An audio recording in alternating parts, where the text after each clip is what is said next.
This is the 217 Recovery Podcast with Corey Winfield. What's happening, Big Pimpin'? Guess what? This dog's got a year clean. I just received a phone call from the recovery coach training. Do an interview Wednesday at 11, and then training sometime in February. All right, homie. Later. Later, Holmes. 9th of January, 2021. My name is Corey Winfield. Marnie Winfield. This is the 217 Recovery Podcast. That was my friend Justin. He's on fire. Yeah, congratulations on the year, man. It's Congrats. today, Congrats. the 9th of 2021. It's awesome. It's year clean. Congratulations, my friend. Let me tell you a little story about Justin. I met Justin. He was just a lost soul. He was an individual just looking for a purpose in life. And I took him under my wing and said, "Hey, Justin." I did it in my radio voice. I was like, "Hey, Justin, come here." That's not your radio voice. Oh. Well, I did it in my radio voice. I was, "Justin." Let me tell the story. "Justin, come here." And he's like, "Yeah, what's going on?" You heard how he talks. "Well, hey, can I even stand next to you?" I was like, "Yes, you can. You got to do what I tell you, punk. You're going to be clean a year, sucker. But now here, let's do some X-rated Pictionary." And then, I mean, our friendship just kind of blossomed from there. And he calls when he has a moment, you know. That's a good thing. You know, I don't always answer it, but you know, he'll send a text or whatever, and he's doing sober living. And you know, it's some of those things where sure he could have went and lived somewhere else, but he knew that that wasn't going to work for him. Mm-hmm. So he dug deep and said, you know, even if I have to do this little bit of time in my life, whether it be 6 months, 9 months, 3 months, whatever, to go live in a sober living house, to give himself better odds to make it to that year, then he wanted to do it. Yep, and that's it for sure. So you got to look at that. And I was a big kind of numbers guy, and I think we've talked about this before, where I would call treatment centers when I was first looking, which was funny because I wasn't even talking to the treatment center because it was just some person ad I found on Google. But anyway, I would ask, "What's your success rate?" Was it 90%? 70%? What is it? Which you and I both know by working in the industry that is the biggest crock of... Man, you could really even bring up, you know, what's your success rate? Yeah. You know, like what percent stay clean? Like, what? I don't know. Like nobody's tracking anybody, you know? Well, maybe somebody's tracking somebody, but it's, if you call and ask that question, if somebody gives you an answer, hang up. Yeah. They don't know. They don't know the answer. They don't. But yeah, but I heard though that if you go to sober living, and don't quote me on any of this, but it's roughly close, and you spend at least 90 days in sober living after you go to treatment, you have like a 78% chance of making it to the year. I believe that. And I heard that and thought, you know, I have a 0% chance if I go back to Coloma, Michigan, and you know, live with my mother and father. You know, there's nothing for me there. I'm going to feel trapped again, and it's just not going to be a good feeling. So at the time I was 40, so I was like, you know, I'm just going to go. I'm going to do it. And I'll figure it out. You know, it's time that I go out on my own to figure this whole thing out. I can't rely on family members anymore. And at the time, my grandfather was really sick too. And so I told my mom, and I was worried that she was going to be all upset. And she was, "No, you need to come here, and I need to keep an eye on you," kind of thing. Because we had that sort of kind of codependent relationship. And she didn't. And I was really excited and happy that she didn't, and that she was actually encouraging me. Yeah, go. Go do sober living. Yep, that's a great idea. So I was like, all right. So big props to Justin, though. I like how I turned your 1 year into a story about me. That's what I do. That's why I started the podcast. It's for me. No, but big congrats, Justin. I'm proud of you, my man. And yeah, keep it up. Absolutely. Now it's going to fly by. I know. Wouldn't you say so? I do. I mean, the first year is definitely the hardest. It was like every month was like, I was, when I was days before the month celebration, I was counting that I'm almost there. And then after a year, it was just like, you lose track. It's awesome. Yeah, you're almost at a year and a half. Can you believe that? No, I can't. it seemed like yesterday you got your year. I know. It did seem just like a little bit ago. Yeah. And now it's like, poof, like, wait, what? I know. It's awesome, though. I was listening to a different podcast today, and it was really hard for me to kind of get into it. And I found the podcast because one of my friends on Facebook, her name is Kristen, and she's a fan of 217 Recovery, so I think she might listen from time to time. So, Kristen, hello. But on her likes things, like she had shared like something from this other group. It was like clean, sober is the new cool or something like that. And I looked at that, and it was like a blog, and I was like, all right, cool, check it out. And then from there, they were like, oh, we were featured on a podcast. I'm like, oh, who's this lady? Mm-hmm. And it looks like a bunch of Canadians, which is cool. I like Canada. I think I was there once. I don't know. It's all right, I guess. I don't know. But it was just hard to listen to.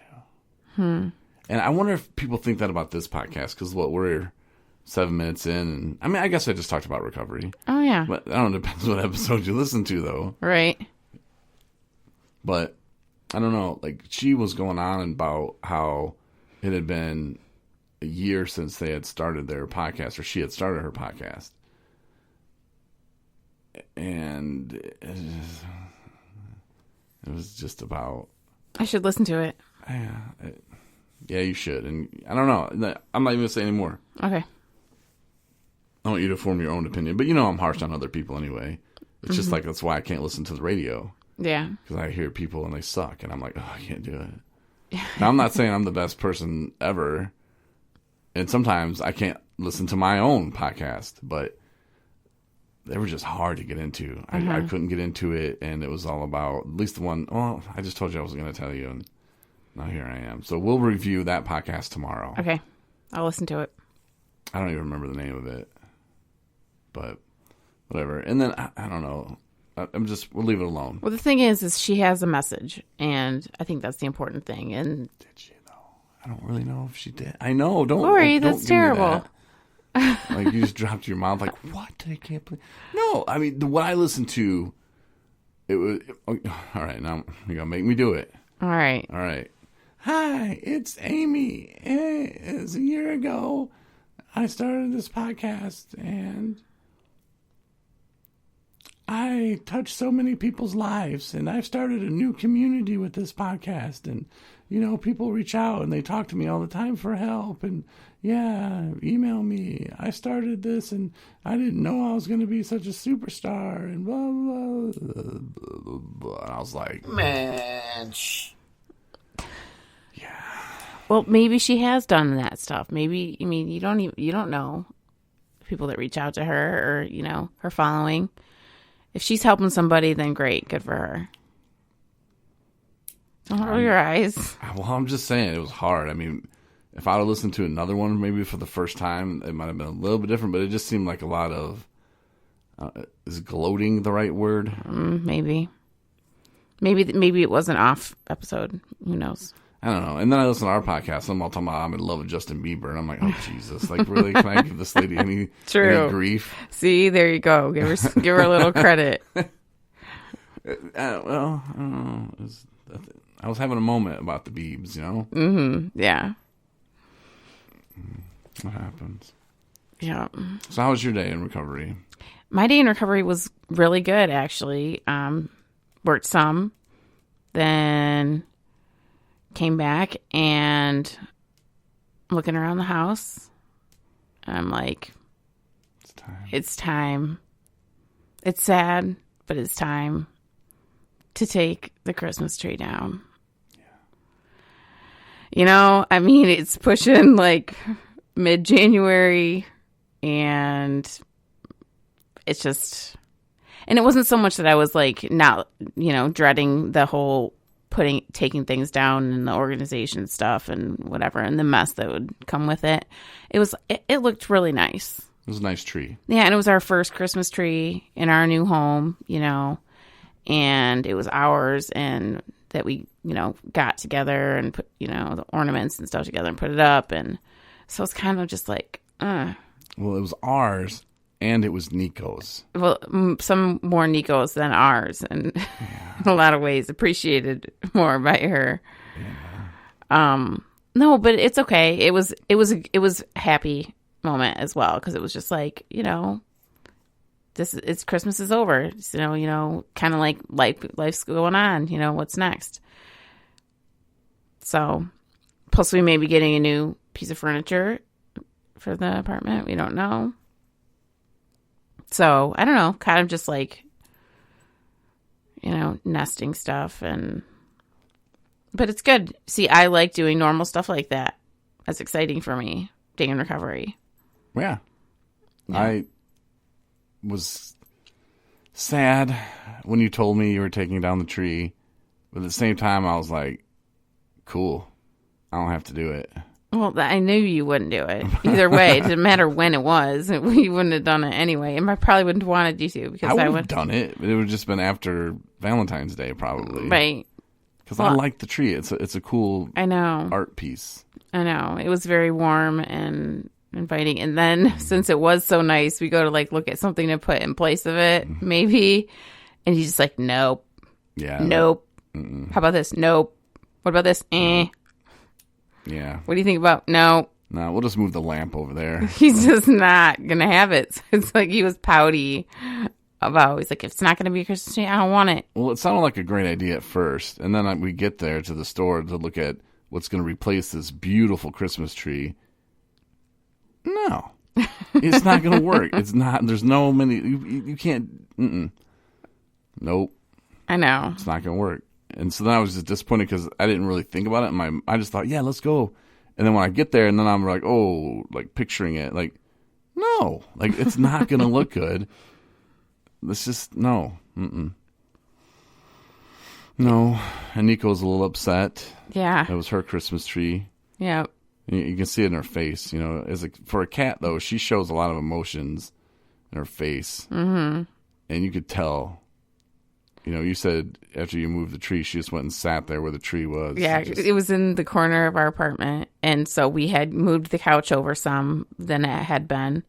And so there was a pretty substantial just blank area once it got all cleaned up and I got the, everything boxed up and moved out and all the ornaments put away. And I go back out from putting it all in the back closet, and she's sitting there in the smack in the middle, like whereas the tree stand would have been, just sitting on this empty carpet space with all these, fake pine needles remaining on the ground around her with this look on her face. Like, now what am I supposed to do?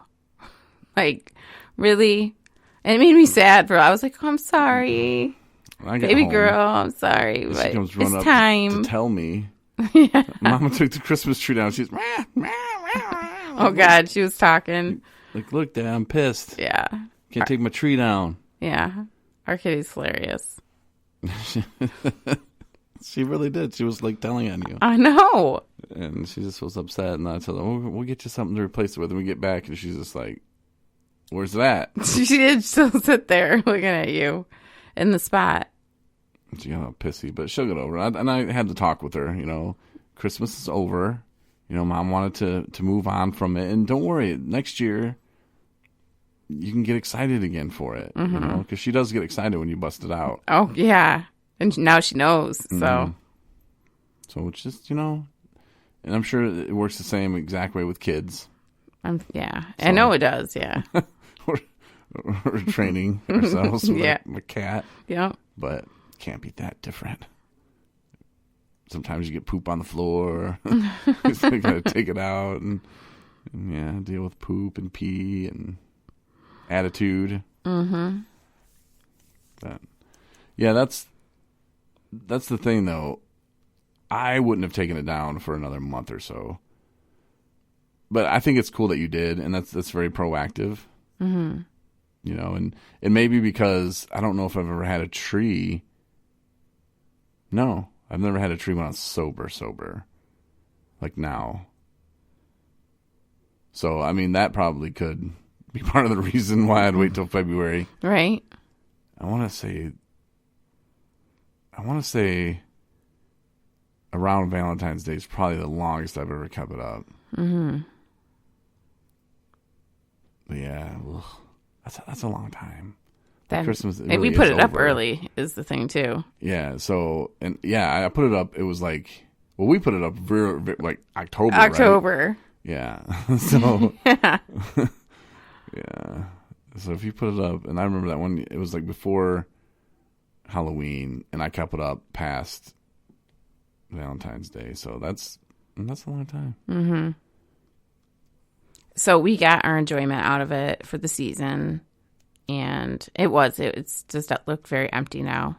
So we'll let you know what we come up with. I wonder when the average time is. I was going to ask that. Not that we care, because we do what we want. Like when's too long to have your Christmas tree up? Just keep, I don't know. Yeah. Well, thank you. I'm glad that you did that today. I took a guy in recovery, early recovery, needed a ride. So I had to take him about 3 hours away. It was about 2.5. It was pretty interesting. Gentleman had lived pretty much all over the United States. And, you know, we got to talking a little bit about some of the things in recovery, and he had been clean off of meth, or is clean off of meth for about 1.5 years. Mm-hmm. And, you know, I congratulated him on that. But then it was prescription pills that kind of got him. And he was having a hard time with eating. He said he was like 10 days clean, but he was having a hard time like eating anything. And I took pills for a few months so I broke my ribs. I noticed the withdrawals coming off of that. But obviously, I mean, it wasn't like taking them for 8 years like this guy had been doing. So, yeah, I mean, some of those side effects, when you stop, they're going to be there. And, you know, for him, like I said, he just couldn't eat right. And it hurt his stomach. But he did say, though, that even though stomach hurts and eating is kind of pain in the ass right now, that he does not want to go through that withdrawal again. Mm-hmm. You know, that whole detox period, he's just like, oh my God. He's like, that was something fierce, man. Mm-hmm. And he ended up, I guess at one point, kind of crashed out a little bit and busted his head, you know, and he wasn't a drinker, you know, so I guess I had never heard of people coming off of opiates and just, you know, blacking out and stuff like that. But maybe it was caused by something else that he was on, or maybe something that they were medically putting him on to kind of ease the pain, maybe from the pain pills that he was coming off of. And maybe it had him crash out. I don't really know. I don't think it was like a grand mal seizure or anything. But he was just kind of telling me, and I was just like, oh wow, man, that's because you didn't bust out your eyeball or something, corner of a table or something. So he was on his way from Yeah, he was around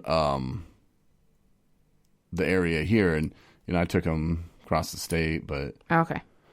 Yeah, it was interesting, and yeah, it was good little ride. That's good. Glad I could help him out. Yeah, for sure. And for people who have donated to 217 Recovery, I just want to say thank you, and your donation pretty much made that trip for this man possible. He was trying to get a bus ride, and then somebody who worked at a treatment center, you know, told me about something, and then they told somebody else, and then it got back to me, and then I was like, okay, cool, sure.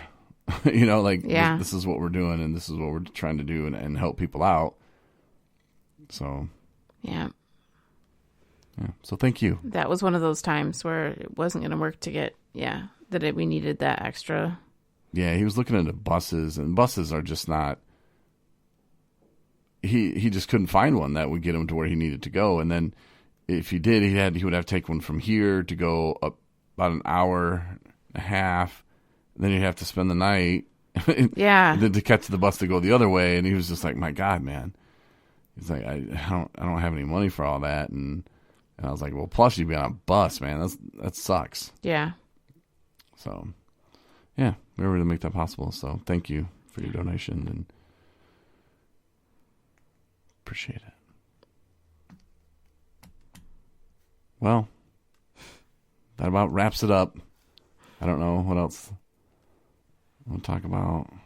So, tomorrow, Marnie will review the ladies' podcast. Mm-hmm.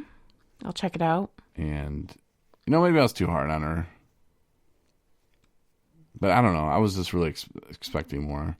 I think a lot of it has to do, too, is what kind of, frame of mind you're in at the time when you're listening. Like, if you're engaged in what's being said, or if you're trying to do 8 million other things, Mm-hmm.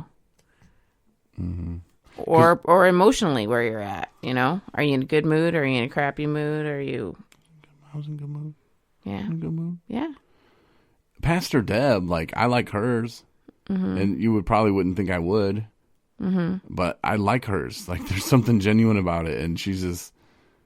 I don't know. It was just... it was something... Maybe it was just the wrong episode I listened to. See, but that's not even just podcast. That's, I think, for you... Well, at least it is for me, in general, is that having conversations or listening to people's input or thoughts on things is when it's coming from a place where they're knowledgeable and serious and passionate and they're going somewhere with it. That's when it's interesting to listen. Justin Bieber talk. Yeah, that one. Like when you're hearing about Justin Bieber, that's some real stuff. No, but I mean, that was what was on your mind, why not? Yeah. I mean, you got to keep things interesting, and sometimes keeping things it's like when you have conversations with your friends, in the car or whatever, that are entertaining. That you'll go off on all kinds of different tangents on stuff, and that's what makes it fun. Yeah, but it's as I kind of roll my eyes, and it's ugh. And her podcast, and I was like, well, let me listen to mine. So I listened to the 217 Recovery podcast, and it, starts out with me doing the hunting story for the open. And I'm like, what are people thinking when they hear this for the first time? What in the F am I listening to? Maybe. So, I mean, yeah. And then it goes into the Justin Bieber, and I'm like, oh my God. At least she was saying how cool she was. Here I am, talking about how Justin Bieber is my new hero, my new idol. I thought it was funny. No, I didn't say that. I just said I like his song, and I think we can do that now that he's 26. Yes. Men, it's okay to like Justin Bieber. His new stuff. Don't be trying to listen to his old stuff. Not good. But thanks for listening, though. We do have blogs if you want to check them out. Anna posts those. Broken to Beautiful. 217recovery.com. There's some resources. You want to check into Sober Living. It is there. Online meetings. There's a schedule there. And ways to give. Amazon Smile is a way you can give just by buying stuff on Amazon. Mm-hmm. And we can read more about that. Hope Not Handcuffs is an organization you should probably know a little bit more about. There's a link to them as well. The Families Against Narcotics. But, yeah, check it out, man. If you need any help, we're here for you. Send in your art design. I understand it's taken a couple days. Put some pen to some paper. Come up with something and design our coffee box bag thing. Bag, yeah. Yeah, design that for us. I don't even care if it's stick figures. It might even be cooler. Maybe. But, yeah, get creative if you're bored and if you want to do some coping.